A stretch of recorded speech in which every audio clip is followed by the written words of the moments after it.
Welcome to my personal finance series, where every week I share my portfolio and all of my investments with you. My name's Justin, I'm 26 years old, I've been investing for 8 years now, trading options for 4, and I think we're coming up on a once-in-a-generation investment opportunity. Every Monday and Friday, tune in to see my options plays and how I plan to hit well over $1 million before 2030. If you like this kind of content, hit that like button to help this channel out. Now let's get started with today's video. Welcome back. Today is Monday, May 20th, and today I'm going to show you exactly how I buy options. So right now I think it's a decent time to buy options, specifically because Tesla has gone back down a little bit. As a side note, GameStop is also back down. I'm not going to touch that. I don't want to bother. So over the weekend, I sold $4,000 worth of Tesla stock. So I used to have 50 shares. Now I only have 25. I guess my timing was kind of good because it's gone down today. And I plan to buy maybe $1,000 worth of call options today. I'll go through my process, exactly how I decide on what I'm buying, and do it right now in person. So the first thing I want to do is explain what leaps are. So leaps are basically options that have an expiry or expiration date at least 12 months in the future. I kind of consider it 9 months, I guess, personally, but 12 months into the future, that's what a leaps contract is. The reason why you want to buy an options contract that's not too near term is in the case that you're wrong, you don't lose everything immediately. In a way, when you buy leaps, you kind of are buying like a stock on steroids. It's like super, super volatile, but it's not going to just completely go poof in like a month. You still have maybe a year, maybe longer to let it ride out and try to hope that it actually pans out. So that's what a leaps contract is, or at least a long-term equity anticipation securities. It's basically a contract that has an expiration date at least 12 months into the future. So next, there's two strategies that I like to use. One's called just a normal long call option. So here, this website's called Option Strat. I mentioned this in episode 1, and now we're back here, episode 5. So I use two option strategies. I don't use any of the other ones. I only use long call, and I only use bull call spread, which is a call debit spread. Same thing. All the other ones are a little bit overly complicated and unnecessary. So before we get into that, I want to mention IV. So IV is implied volatility. Basically, IV is one of the big factors that determines the price of a call option, or any option for that matter. And a lot of times I look for, if IV is low, then I buy a long call option, just like one call option. If IV is medium or high, I buy a call debit spread. There is some chart, maybe I'll find it and put it on the screen, that kind of shows call debit spread versus long call when it comes to IV. But IV kind of mitigates implied volatility, call debit spread mitigates implied volatility a little bit more than a long call does, because a long call, you're simply buying one call option, whereas a call debit spread, you're buying and selling a different call option at the same time, which kind of offsets. It's like if you buy a house in a expensive housing market, if you buy it, or if you sell your house and buy a different house at the exact same time, you kind of like mitigate the factor of demand and interest rates and whatever else. So today, this website's called Bar Chart. I used to use a website called Market Chameleon, but it doesn't allow for, I don't know, sometimes it doesn't work. So now I'm using Bar Chart, and implied volatility percentile is 8%, super low. That means I'm going to probably buy some long calls, not some call debit spreads. So the next thing I do is I go to Option Strat, I type in Tesla ticker symbol. I look at this thing here, this date calendar thing, and I think of a time that I want to buy. And so today is May 20th, so I'm looking for at least June 20th, 2025. If you look at my current positions, I usually like to keep the same position so I don't overcomplicate things too much. Oh my God, that's amazing. 420. That might be a sign that I have to buy this one. So, but yeah, so what I do next is I look at the date, and I pick a date, and then I use this slider to choose the strike price. And so you can see that it can go all the way up to 560. The higher you get, you can see this profitability matrix. It gets more and more red, which means the further out of the money you get, the more likely you will not make a profit. There's even a, let's see, I guess this one doesn't calculate here. You have to upgrade. But yeah, you can see like your chance of profit, and the higher you go with your strike price, the lower the chances. So what I like to do is I like to pick a strike or a strike price about 100 to 200% out of the money. Meaning if it's 174, 100% out of the money would be double that.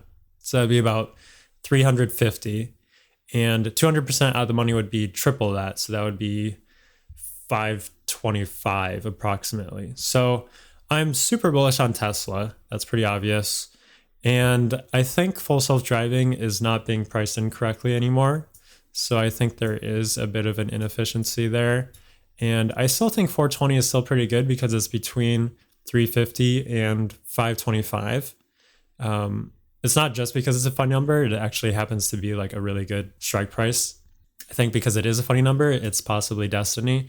So, okay, so now we have our strike price selected, our strike date selected, and then here in the range area, you can select this slider to increase the range. So the reason why you do this is because if you only keep it low, it looks like you're never gonna make any profit. If I go to my Monte Carlo simulation, I think P bullish or very bullish is 40% chance of happening. And so these are that's how I got these ROI percentages here. So in the event of P bullish, let's call it 420 or $400. So somewhere around here, I can't make it exact, like approximately this row. If I sell anytime, if the Tesla stock hits $400 at any time within here, in the next 12 and a half months, you can see like the general profitability ROI.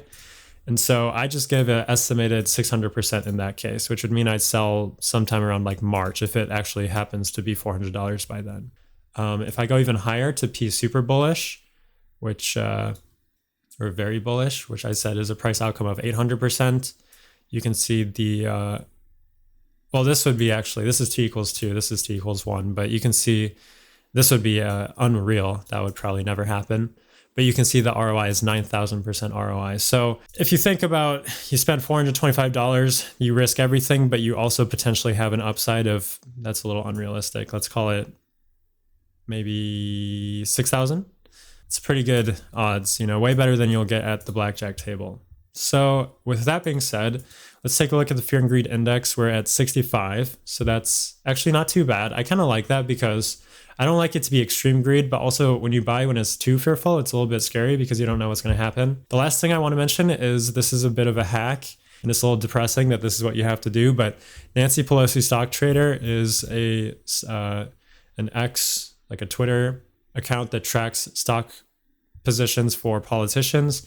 And if you're scared of buying and you don't, like, for example, specifically with options, if you're not sure if you should buy because you're worried that something's going to happen, like World War III kind of thing, you see when the politicians are selling their stocks. And it looks like he hasn't even posted in a few days. Hopefully he's not gone. But yeah, no news there. So I assume it's safe to buy. So, okay, let's go back to here and let's look at this call option, 420 call, June 2025. So I still like this one a lot because IV is low. I think this is a good one. And like I said, I kind of want to buy somewhere between $1,000 and maybe $2,000 worth of call options. So let's do five contracts because I already have 25. I like to keep them in round numbers. And then here you can look at your limit price. I usually do this on my phone, so I haven't seen this before in a while. You can see the bid-ask spread here. Looks like a lot of people are bidding 415. And because Tesla's down today, so obviously 4.00 won't fill. So let's just go 4.15 to try to get a good fill. And 5, yep, okay. So that would be 2,000. You pay a tiny tax. Yeah, this fee, I always triple check this because you don't want to screw up and lose like hundreds of bucks because you didn't pay attention. And then I submit it. So, oh, I just sold it. I'm an idiot. This is why I do this on my, fuck. All right, well, I just wasted a few dollars there. So let's do this again. I meant to buy to open. I sold 5. Let me buy 10 now because I screwed up. So let's just try it again. Okay, well, whatever. We'll leave that to be open. I have another one open for, yeah, 4:15, 10. I can't believe I did that on the tutorial video. I've never done this on my computer. I always do it on my phone. So at least now I know. Today we're down 1,000. Not too bad. Honestly, nothing's really happening in the stock market, at least as far as Tesla's going. If you look at from January, it's been pretty boring. It's just, it's just gone down, I guess. So I bought most of my options sometime around February, a lot in April, and now I'm going to probably start buying a few more. I think for the sendometer for today, I think I'm a little higher, maybe like 60. Today is episode 5. All right, so that's it. That's how you buy options. Right now, my call is just placed, or my order is placed. I haven't been filled yet. Ideally, what happens is Tesla goes down just a little bit so that I fill back at what I sold it at. Can't believe I did that, actually. That's so stupid. I haven't done that in years. But that's what happens if you're being dumb. So once again, you want to make sure that you're paying attention. So that's it. We'll see if this gets filled. And if it does, then I'll add a little clip there at the end. Thanks. Bye. Feel free to subscribe to stay tuned for future video tutorials that I'll be releasing soon and to follow along with me on this journey. Follow me on YouTube, Instagram, and Twitter, or X, or visit lifewell.co for more information about investing. And as always, I'll see you next time.